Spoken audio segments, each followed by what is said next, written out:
Dans la présentation, nous fort. Je réponds au nom de Papa Griff Lungan, c'est le grand Boulangandou, voyant savant de la SAP, docteur en philosophie de l'art d'habillement, commandant suprême de justice de la SAP, le descendant du roi Salomon, le successeur d'Engan Chestervos Nyarkos, la voix de la SAP, porte-parole de Jésus-Christ, évangéliste de l'art d'habillement, missionnaire de la SAP, initiateur de la dite journée mondiale de la SAP, bref, sapeur d'État, collègue à chef de l'État sur le plan d'étatique, couturier, styliste, modéliste, coordonné de la République, et puis maman à chanteur, collègue à Michael Jackson. Très bien. Donc disons que tu as des facettes. Déa Dimi. Ah. Déa Dimi. À titre honorifique, tout wana. Donc, on appelle ça l'image, net lelo, mais la présidence de la SAP, mais la branche, il y a coordonnerie, étant coordonné de la République, grand frère propre, na boulot, il y a Jimmy Weston. Voilà. Quand tu dis coordonnerie de la SAP, coordonnerie de la République, ça veut dire quoi? Ah, vraiment. N'a posé une question. Yo répondre gaga. Ça veut dire quoi? C'est dit quoi? Yo m'dotonye la ramboga mobimba. Kasi bagarre na ngezani. Faut pas coordonner la République. Ça va. Coordonner de la République ou la coordonnerie de la République. Ça consiste à quoi? 7e rue, la place commerciale et nous la coordonnerie Yamboka. Bon, voilà coordonnerie de la République. Parce que quand tu dis ça, ça veut dire que tu es un officiel de la République dans matière à coordonner. Parce qu'il y a un tourné, on a lobby ou explicité coordonner de la République. Mais tant on a lobby Yamboka. Tant on a le pote officiel, tant on a le sapeur d'État, on a au cours de l'État. Ça veut dire qu'il faut comment dirais subventionner, il faut aide à l'État, il faut à l'État. N'a évité ce qu'on déjà pour te réclamer de la République. Jeudi passé, avec Premier ministre Son Excellence, Samarkonde, n'a fait CIP Mbote à 3 places à Zali, avec ministre de la Formation. Bon, le ministre va Kébélé, va voter la plan, n'a évité ceux qui ont moins monté retard, ceux qui ont retardé. Non, Kéba, oui, oui. Donc, attends, la ciment, donc, on a coordonné de la République. Est-ce que comprendre? Voilà. Donc, Naza Yamboka. Nous le dit officiel. Mais Yango a attend on a que ça perd d'État. Donc, pour nous, officiel, les politicien. Non. Na département tout. Oyo bazab officiel, bazang raté. Voilà pourquoi nous avons représenté Mboka sur le plan, il y a coordonnerie, sur le plan, il y a SAP. Donc, même sur le plan musical, pour musique en pays UNESCO, il y a patrimoine. Non, on a besoin de artistes congolais, bazo sala, bamakam. Yo boyango. Na boyango déjà. UNESCO na makambanchi qui va kokate, l'éducation ba nezo qui n'est bien té. Makamba guerre bazo kokate. Ba frontière ya ngwala mawatro. Ba pumbwe mbala moko, ba komi na ndule. Non. Nous avons lancé appel dans le ministère de la Culture et puis directement à artistes congolais. Très bien. Bandi Marabindi Melandi Melate va bénéficier de Nini UNESCO et Ndimi Bango. UNESCO d'abord, il fallait qu'ils aient des dispositions pratiques pour la scolarité. Il y a Bana Nabiso. Bana Bazotanga Babanzate. Bana Bazotanga Kaemo à faire. Transport comme la boulot musique. Uniforme. Biso tant que tangi na Saint Gabriel na yolo ponga vraiment na botami na yolo na kola mombele et lelo na luka fina nga ndenge na ngana za na limite to omoni na vacances toujours so ba miliki toujours so ba kae toujours so ba uniforme toujours beta degon yango mona papa griffe azara différent na ba artiste et tout po mukilelo barage papa griffe a maele trop ndamu na nga maele na nango nazwaki tana nga na school. Mais les lots bana bazotanga, o le kana nzelo moni bana bazosala école buissonnière, na nzela bakimi nini Minerva le ate foison ma parler en que ça rata musuku na kutani pe na likama. UNESCO fallait zo ba disposition pour na ba makambo wana. Si réellement ba ninga soutenir mboka na biso. Guerre réseau qui est partout awa. Mais non, bazo travailler te, ba tiki ba faire wana ba ekota na musique. Na musique ngala ko ga ko sepela. ce que ça qui que batinda ba artiste musicien ba yeba ko composer ba fêter rumba ni rumba bêtise muto atika basi mutakala après wana bo soutenir ye muto ebi ko composer te bazo finga non na ko senga na ba producteur net terminé ne pende ba teka imbali ou bazo valoriser ba artiste congolais mbala sima soki ba linga ba valoriser batu ba se référer na malobo na zoloba. C'est très important pour nga papa wendo a félicitanga nous les belés obetama bandu la kwati nous les belés obetama bandu la roina alinga mwasi muninga oya sala boye en réalité ba ebi ko composer te composition kaka o nana parole nanga mais yuzo sanika ko chanter zala auteur arrangeur compositeur interprète aussi oui mais ce que ça que peine à interpréter oyo ka pe interprétation oyo ka questeur na image pour moni ba pas comprendre rapena bien te na obeti dikando mona kini na beti en fait deuxième anguluma Papa Griff, faut qu'on quelque chose dans la musique c'est très important. Très bien, on va revenir sur ça. Alors, le problème ici, c'est toutes ces coutures, c'est toutes ces pièces, toutes ces chaussures, et sandales, tout ça. Papa Griff, yo muto saliango ou bien yo yega exposé. Nul n'est prophète chez lui. Les andinga ba congolais n'habitent tout classé yango na complexe d'infériorité ou de supériorité. Très bien. Mais ceux qui même coup de ba petit wana chinois, ceux qui ça les plats bandimio ba chinois. Bah mon direct promotion batir mais congolais ndeko na bino ozo sala boulot mais si go place pe ça nga kanda ce qu'on a amélioré boulot au monati comme na niveau donc maboko comme te sala yango ba caméraman ba ko benda ba tala ne maboko comme oso mudali mbata et même na mbata mkomozo na puissance. Alors et ça est sur base de quoi? Sur base de la matière ni donc au moni couturier na cordonnier différence c'est ça qu'a muké c'est-à-dire aux oliboso tissu otier na patron au sali dessin ya coupe au yozolingo sala pour coupe nyonso utara na patron chaussure nyonso et utara na modèle au yolingo sala modèle wana utara na patron au kati yango conformément ndenge patron wana sala mal OK soko silisi ko sala ndenge wana otongi comprendre otongi avant que tonga il faut sangisa yango sangisa yango na col ndenge tomona par exemple ndenge zabwe o sangisa yango tissu na col pourtant otonga cuir équimaté na machine OK soko silisi utie eloko balobaka doublir utie doublir ne ozomona na kati ya chaussure ezali soko silisi ko tia doublir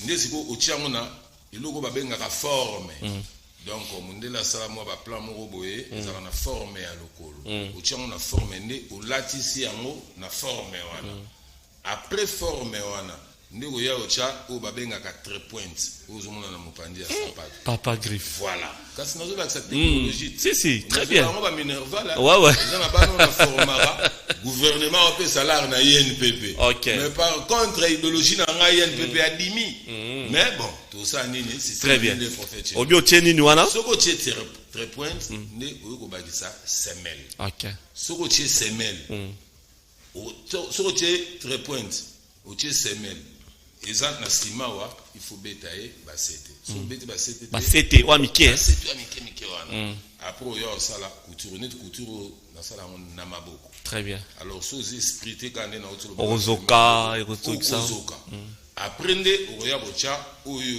babengi yango talent très bien talent eza oyo ya likolote donc talent oui tout ça pena bambou musu mona ka kaisho za la musu spécial ka ya kuye uchi bambou après oyo ça la finissage na papier finissage le roi ko rambler manini voilà ça les finissage wana esili au teinté yango et puis voilà après au beti on est la beti boy on va comprendre les corbeaux et les renards bon on revient au cameraman barango très bien voilà après demi boy les corbeaux et les renards Voilà, mesdames et messieurs. Voilà. Kin Matin, invité Papa Griff, c'est la démonstration. Ça, c'est la culture, ça, c'est l'art. C'est une très bonne chose. Congolais, fils du pays. Et l'industrie. Et l'industrie. C'est aussi l'industrie. Tu as raison, c'est aussi l'industrie. Alors, quand tu dis bon, différent, tu as un couturier, bango, eza, ilamba, pièce de batonga. Yo, siko, yo, et où t'as un nini, poso, eza nini. C'est là. Au coquille, n'a pas ça, différence. Au coquille, jamais ça la chaussure sans passer par la coupe et couture. Très bien. Vous comprenez? Ok. Donc, différence. Ça, c'est une bonne précision. Différence, il y a coordonnerie na couture et ça va semelle. Ok.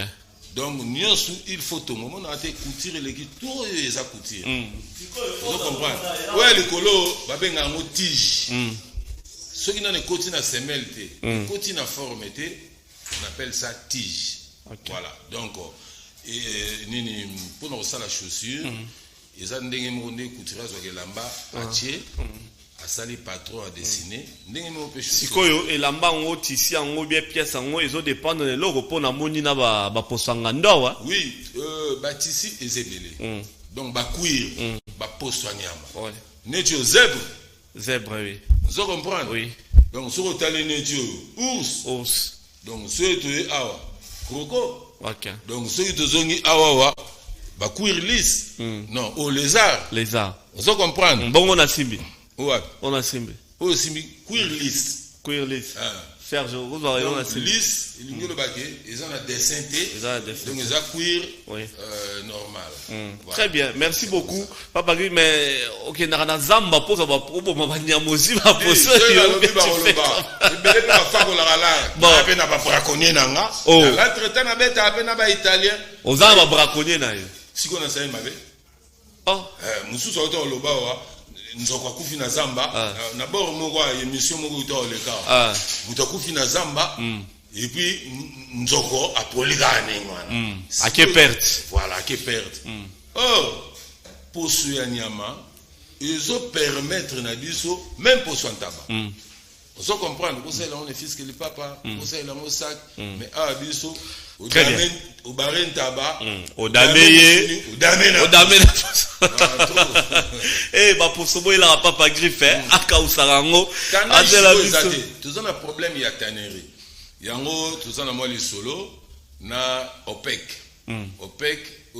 simba mais pas DG Bidoya Ezekiel là on a PCP assistant directeur Makwal batu nyonsu ya OPEC mbo théâtre pour tous en moi pour parler au sugeza nzamba swingi pour que demain après demain pour mon souci les années tanet na ba fête ya ba bazo mona passe mutu a préféré pour lui condéater abeta bora ba petu na ba chinois par contre ba petu na sur le plan artistique dernièrement 2 mois passés au moni makambele kaki petu na Jimmy Weston provoquer ngai asali odino na Belton na ba John Locke bokeba na congolais wana africain wana papa groupe c'est tout kebita obotola biso marché ba yo coopérer na onanyo yo John Foster a dit bon bokeba mutu wana obozolinga bo mekai tout ça là tout est gandam ndamoto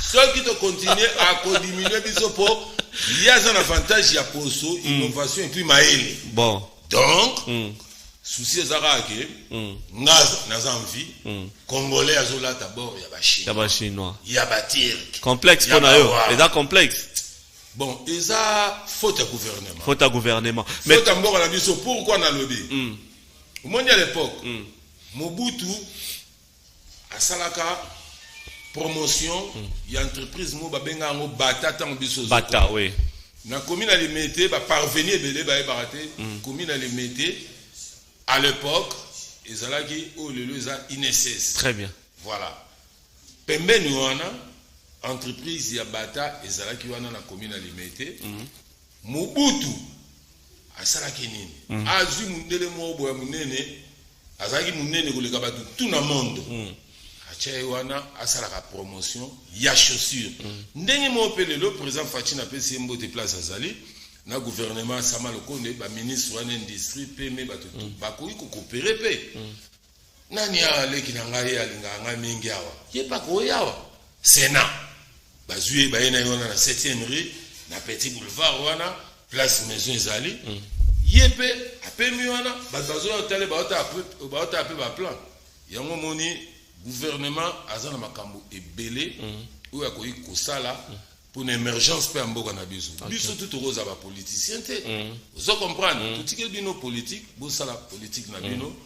Soutenir Bino. Très bien. Mais vous devez aussi nous accompagner. Pourquoi je le dis? Moi, Papa Griffe, aujourd'hui, si l'État me porte la main forte, je serai obligé d'encadrer, de former le jeune. Est-ce que ma démarche au ça là, Papa Griffe, pour que l'État a considéré comme au PSOP moyen pour faire une grande industrie des chaussures? Une partie à démarche en Mikanda na koma, Mikande kota, bakize à la réception zébélé.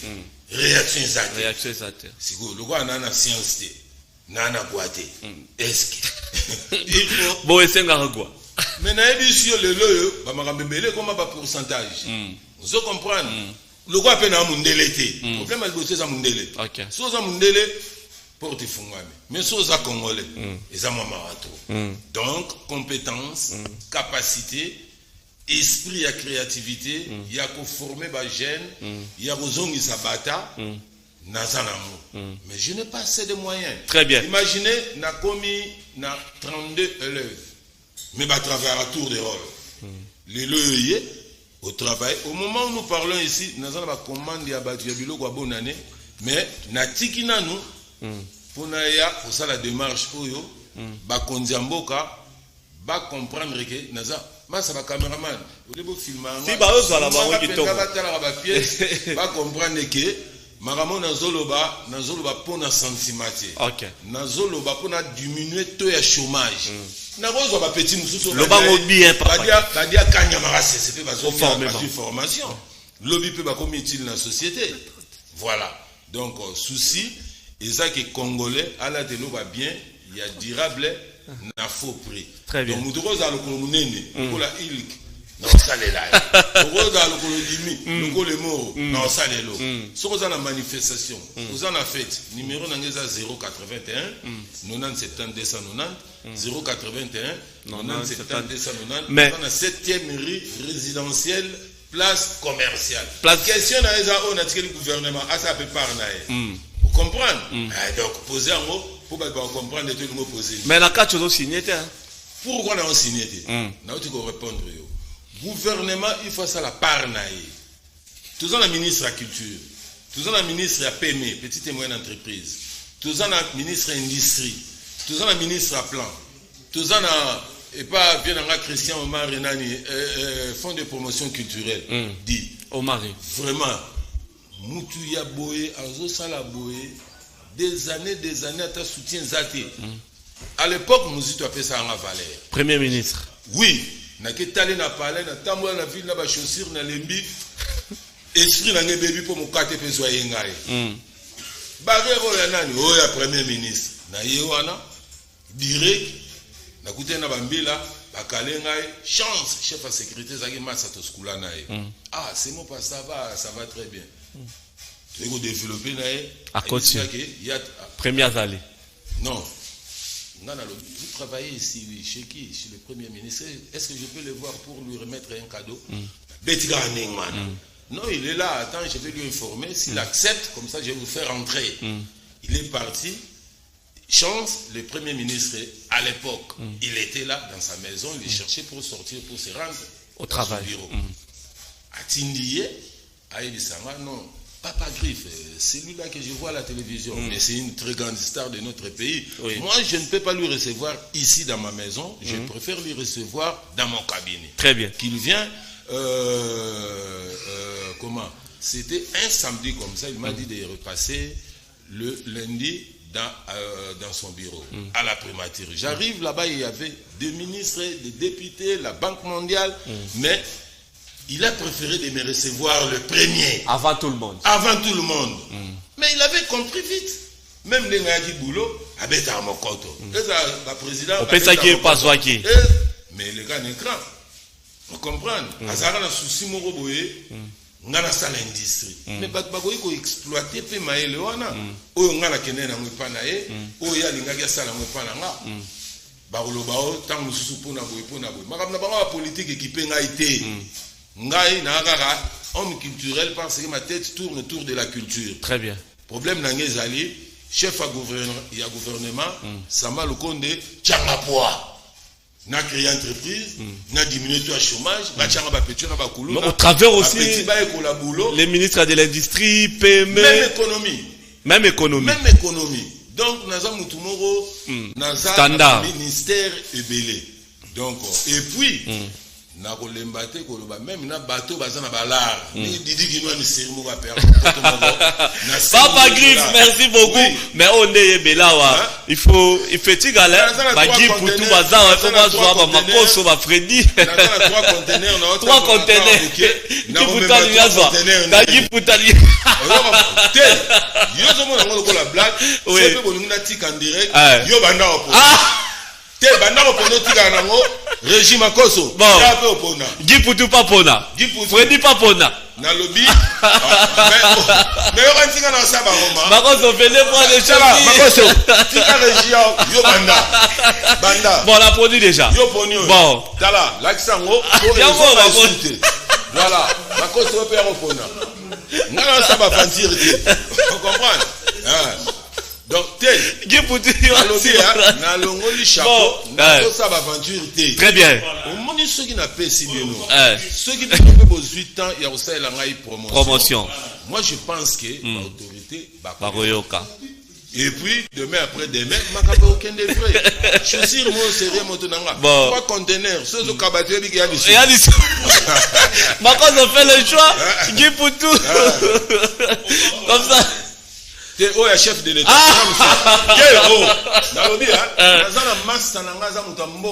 Oui. Guinée. Yem tu m'appelles ses responsabilités à foire. Yem tu as tindé la chef de l'État. Ok. Yangoyo. Ya chef de l'État. Bah n'a pas bête là qui est. Nanou te croisé. Très bien. Donc problème. Chef de l'État, ceux qui va entourage Zoyoka, Papa Griff a un cadeau. Entourage n'a pas ça va plein de l'État, le n'a soit rien. Bambila on a tout. Baza va plat. Pourquoi bakuta Makozio pour la rabon à Fati. Chef de l'État on a belé ba commis pembe na esiko. Mais viens dans un quartier, moi na quartier. Fati béton. Ah oui, moi la limité, yo pe moi la limité. Toujours vendre à 500 mètres. Ndekonanga. Toujours vendre à 500 mètres. Makamo na zolo ba wana Fati bien au bien. Et puis banda ko causer na bien. Ouais. Numéro na 081 illégal. Illégal c'est ma ko mo causer c'est normal. Ako ki pe ko tinda ba benga nga. Bo bengela nga frère na nga na nditro. Bon, moi les papa, Guy pour toi. Bon. Bakango. Makosa loko kate ya ni ka Fati. Ya kroko. Makosa lika ya Fati na ko pas de été. Ya lika ya Fati. Ya Fati ba ko si bashi.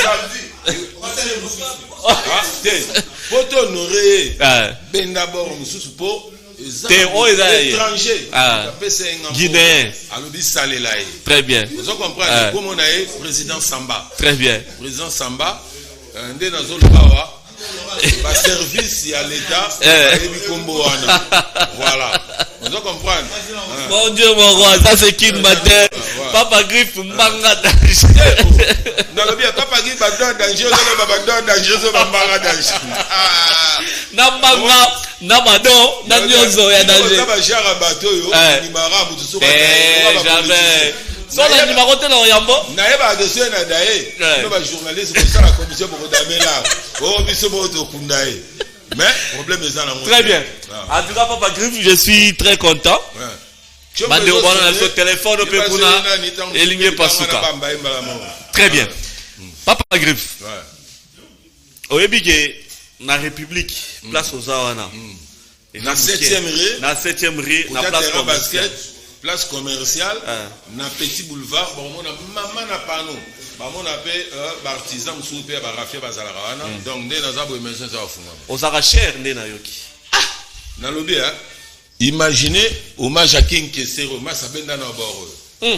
Na bavette. La vie ou la mort. Au moins net chaussure. Oui. Oh.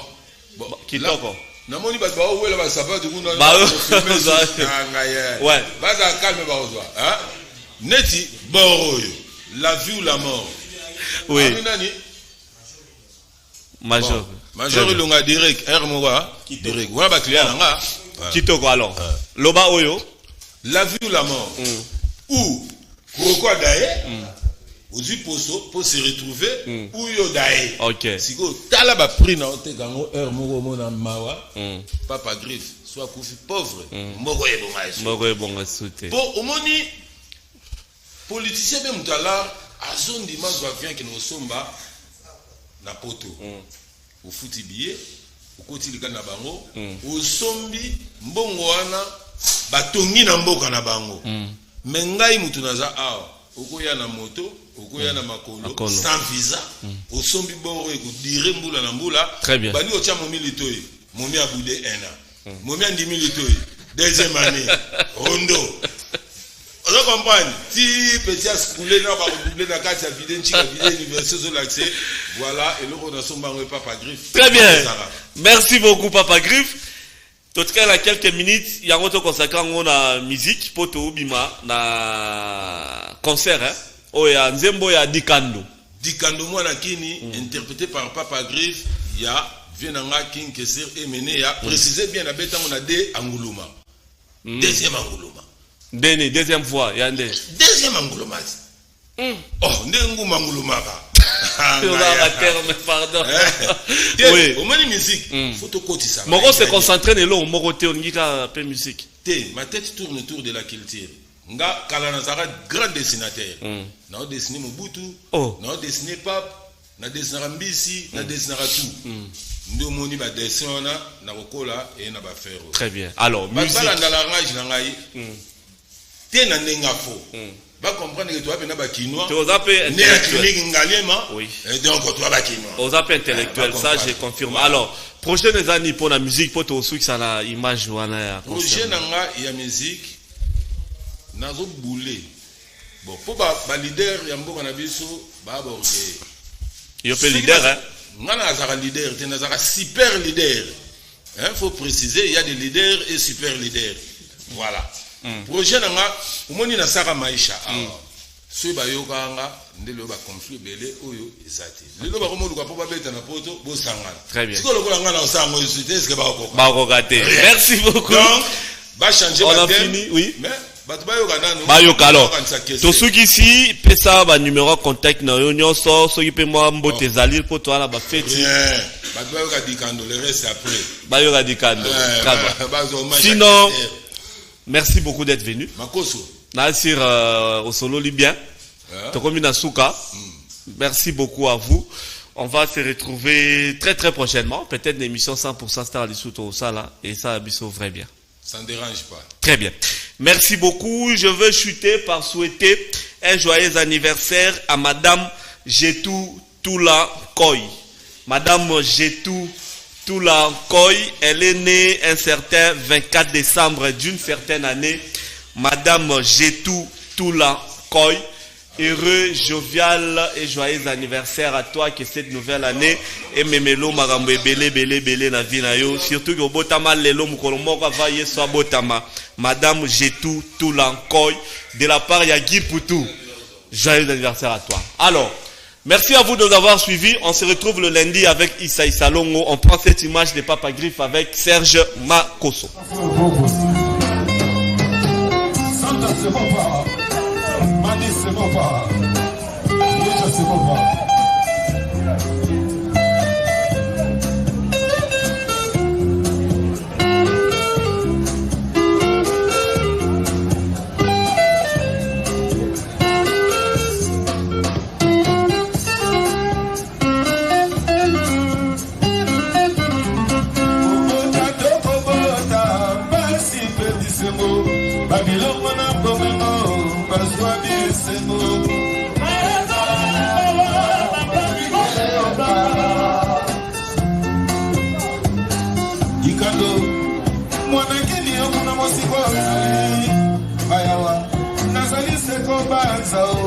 Mabanzo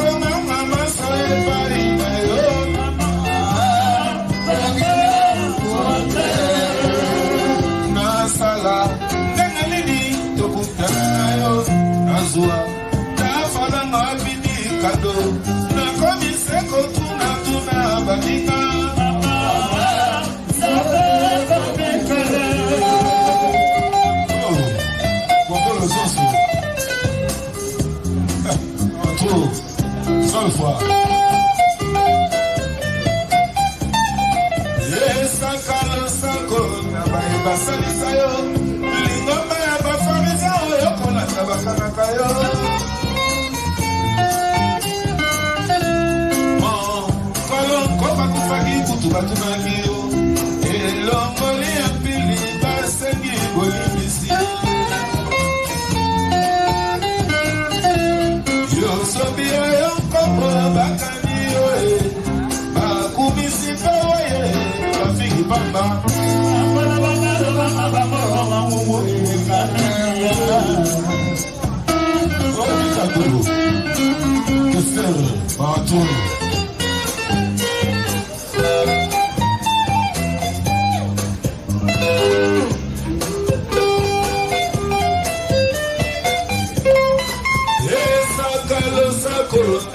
basalisa yo lingomba ya baparisien oyo lakaka bakomasa yo